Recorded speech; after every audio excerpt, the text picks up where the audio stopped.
మధ్యప్రదేశ్లో జరిగిన సామూహిక వివాహ వేడుకలకు హాజరైన ఆ రాష్ట్ర మంత్రి ఒకరు వధువులకు అసాధారణ కానుక ఇచ్చి అందరినీ ఆశ్చర్యపరిచారు. అలా అని ఆభరణాలు వంటి విలువైనవి ఇచ్చారని అనుకుంటే పొరపాటే. ఆయన ఇచ్చింది సాదా సీదా చెక్క బ్యాట్లు. మోగ్రిలుగా పిలిచే ఆ బ్యాట్లను సాధారణంగా దుస్తులు ఉతికేందుకు ఉపయోగిస్తారు. అయితే వాటిని భర్తపై ప్రయోగించాలని ఆయన సలహా ఇచ్చారు.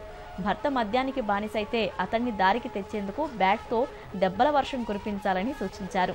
ఈ చిత్రమైన కానుక అందచేతకు అంతకన్నా చిత్రమైన సలహా ఇచ్చేందుకు మధ్యప్రదేశ్ సాగర్ జిల్లా గర్హకోట వేదికైంది.